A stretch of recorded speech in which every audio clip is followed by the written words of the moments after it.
We're doing booktube today. It has been a fucking while, hun. Don't even tell me about it, I already know.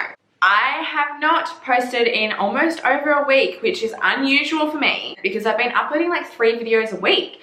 But oh my god, guys, the world right now, if you know, you fucking know. I live in Victoria in Australia and we're in a complete lockdown, as in like we've got curfews, hun. We can't leave our house without a work permit. I can't even go grocery shopping with my boyfriend. Like that's illegal at the moment. Like what the fuck is that, yeah? I'm gonna be filming a booktube video of all my favorite emotional books that I've read. Books that have made me cry, books that have made me feel some type of way. Of course, these books are gonna have all the great stuff that I love.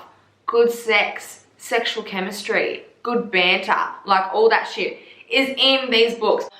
But these books have more of either a deeper plot, like a more meaningful plot, or they're gonna have like more of just like emotional turmoil throughout them. Oh, these are some of my favorites. It takes a lot for me to cry within a book, and I cried within all these books.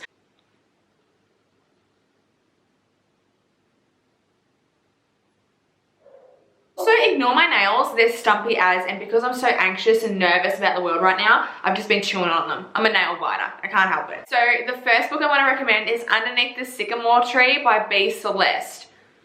Hun, this was one of the first books that I read that really got me in my fucking feels. Oh my god, if you want to fucking cry, hun, this is where you need to go. It's about this girl who has a twin sister and they are inseparable, okay? They're like best friends. Her sister unfortunately passes away from lupus, I think it's called. And then a few years down the track, she gets diagnosed with the same illness that her sister died of. So this girl, you know, moves in with her, you know, step family and her dad and goes through all the motions of her illness, trying to live her life, trying to survive, and a relationship kind of blooms with her stepbrother. Now her stepbrother starts off being a little bit kind of like a bully, and then yeah, he kind of starts opening up to her and they get to know one another and things go from there. The only thing I didn't like about this book was I'm pretty sure it's set in the South in the US. B.Celeste made the girl call her mum Mama, and I hate that. Every time I was reading it, I was like, just fucking call her mum, okay? It's mum, not mama. Jesus Christ. I've mentioned this one before in my Good Girl Bad Boy books recommendation video. This is Serending Heartbreak by Ella Fields. Now, this is one of those books that has like a lot of drama and it can be quite repetitive, but it is really emotional when you're going through the motions of this book. Like there's so many highs and there's so many lows. So it's about this girl who ends up falling in love with her brother's best friend. Her brother's best friend comes from a, you know, rough kind of family. He has a lot of issues, like he's an alcoholic, he's a bit of a player, he's got like anger problems, and she just wants to fix him and like love him and be with him. Ends up leaving and going on tour with her brother because they're in like a band together, and leaving her for months. And he kind of comes in and out of her life consistently, you know, promising things to her and then going back on his word, and you know, doing the typical fuckboy shit, just not giving her any commitment, and it's breaking her heart. She ends up making a decision to let him go, and she finds a new love who is extraordinary. But of course, once she's finally content and happy, her first love comes barging back into her life, and she's forced to make a decision. It's one of those books that is really frustrating and kind of repetitive, but it's so fucking worth it. And oh, it just reminded me personally of like my first love, and like it reminded me of like when you're young and you fall in love and all those like feelings you go through when you get your heart broken. And I think that's why I got so emotional throughout this book, because I was like, oh, fuck, I do not miss that feeling. Okay, so this book I randomly found months ago, and I was like, yeah, and like read it, and I was like, whoa, I did not fucking expect that, hun. This is Saving Barrett by Shay Stahl, I think her name is. So this is actually like more of a sports romance, and I'm not a sport romance chick, okay? I really fucking am not. And like sport, like football and shit over in Australia is so different to America, like completely fucking different, okay? And so I never really give a fuck about sport romances or sports in general, but even though this was kind of heavily sport romance based, I really enjoyed it, and this was fucking powerful, okay? The cover doesn't really give it justice, and I don't really like the cover, but my god, does this have some powerful messages in it, and it was such a good read. It like, as soon as I started reading it, I could not fucking stop. So it's obviously about this girl called Barette. She has this best friend who's a guy, and they're super fucking close, and she actually asks him to take her virginity. And he's really taken back by it, and he's like, no. So he denies it, and she's like heartbroken because it's kind of become like this friends to lovers thing for her. And then the next day he ends up fucking leaving town, and she's devastated. He's gone for years, and then he comes stumbling back into her life and decides to move back to the town, and she just doesn't want a fucking bar of him. She's like, fuck you, you were meant to be my best friend. I wanted to share that with you. Like, I wanted to give you my virginity, and you denied me, and then you fucking left for years and didn't even call me, didn't try to contact me, nothing. You didn't want to hear from me. He's got some stuff going on in his personal life to do with his family, which you'll find out when you read the book. Something happens once this man comes back into her life that changes her forever. And she is a broken soul with a lot of fucking issues and a lot of trauma, and she's trying to work through it on her own, but she just can't. And this guy ends up helping her out, and they bond and connect, and he's there for her through some of the darkest times of her life. It's really emotional because what happens to her, I don't want to give anything away, but what happens to her is really intense, and it talks about it in depth in this book, and it goes into like the psychological effects of what this can do to a person.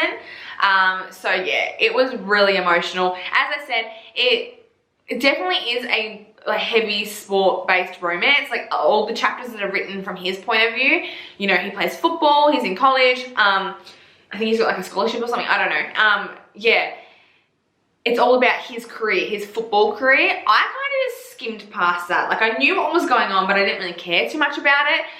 But if you like sport romances and you're into like college American football, you're gonna fucking love this book. Wow. It took me for a surprise, like the cover. I thought it was gonna be like something completely fucking different than what it was. Oh my god, this book. Oh my god, this book. Oh my god, this book. I cannot deal with this book. Oh my god, this book. This fucking book, I cannot deal. You need to read this right now. You need to fucking read this right fucking now. I have never had a book affect me the way that this did. I did not see this coming. I did not see this coming. This is Even If It Hurts by Marni, Mann. I found this randomly a couple of months ago on Kindle. Like, I was just going through my Kindle app and it popped up, and I just like read the, what do you call it? The synopsis or whatever it's called, the blurb. And I was like, oh, that kind of like sounds similar to Serending Heartbreak. And I opened this up and I stayed up all night reading it, and I could not fucking stop. Okay, let me tell you what it's about. It's about this girl who lives in America, and she has entered this program or something to do like a semester of uni in the UK. Her best friend says to her, can you promise me if you meet some really gorgeous like UK man that you're gonna fuck his brains out and live your best? Because she's the type of person that has put relationships, friendships, romance on the back burner so she can get like higher grades, study harder and stuff like that. Anyway, she ends up doing this semester in the UK. She goes to England, and it's her first day at uni, and this brilliant, delicious English man is sitting behind her and engages in conversation with her. His name is Oliver, and Oliver will steal your heart, honey. Steal your fucking heart. He is one of a kind, this man. Oh my god, bless him. But the problem is, she's only in the UK for one semester. And once that semester's up, like, she's got to go home. Years down the track, she ends up falling in love again with a beautiful fucking man who is just like everything and more, like this rich, bougie businessman who's just like, so good. she's in love with him, she marries him, they're planning on having babies, and then she ends up getting a job over in Amsterdam. And it's like a 6 weeks on, like 2 weeks off type of job. So she'll fly over for like over a month, come back for 2 weeks, go back over for like another 6 weeks, come back home.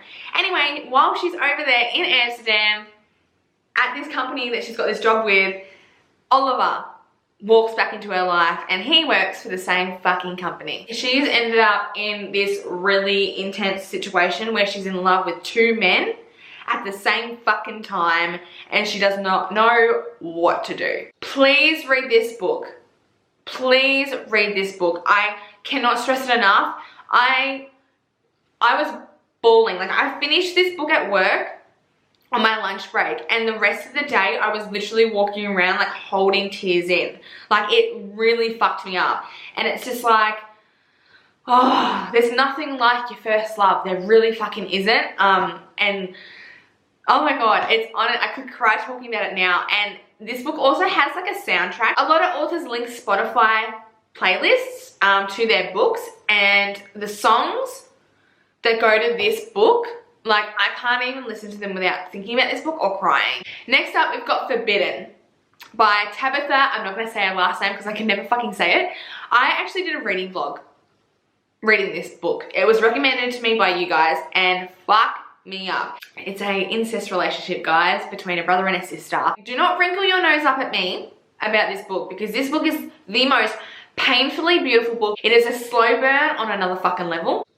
This book made me question so many things about life, love, and relationships. It's about this guy and this girl who are brother and sister. Their mum is a real fucking, like, how you going, hun? She's a bit of a whore, I'm not gonna lie. She goes out, fucking sleeps around, you know, parties, drinks, smokes lots of ciggies, and leaves like the responsibility of the younger children on the older 2 siblings.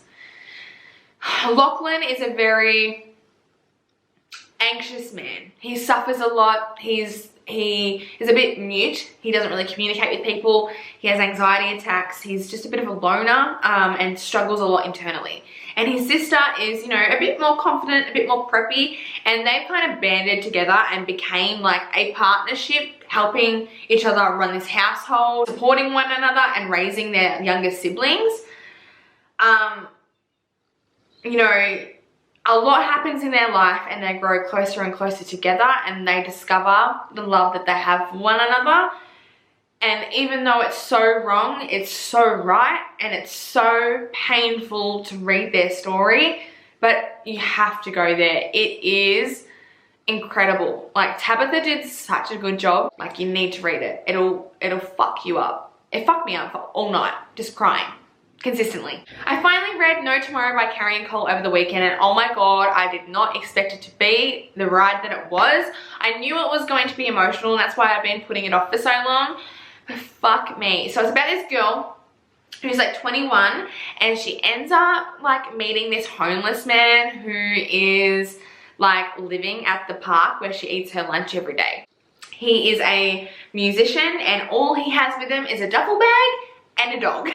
He like busks for a living playing his music and just chooses to be homeless. Like, he doesn't have to be homeless, but he chooses to be.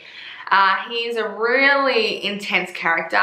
And he honestly is everything and more. He's everything and more. Like, he has a sexy voice. He tells stories. He's like got that whole like rock star grunge thing going about him. And she's like pretty successful for her age. She's a little bit of an awkward type of girl.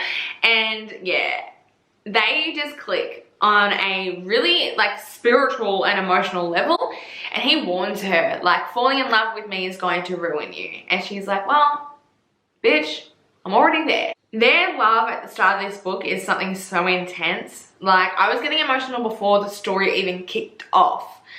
This is the type of book that has everything you can possibly think of go wrong in it, okay? There's so many things that happen in this book that make you fucking cry and make your heart like break. Their love is not easy. It's not meant to be easy.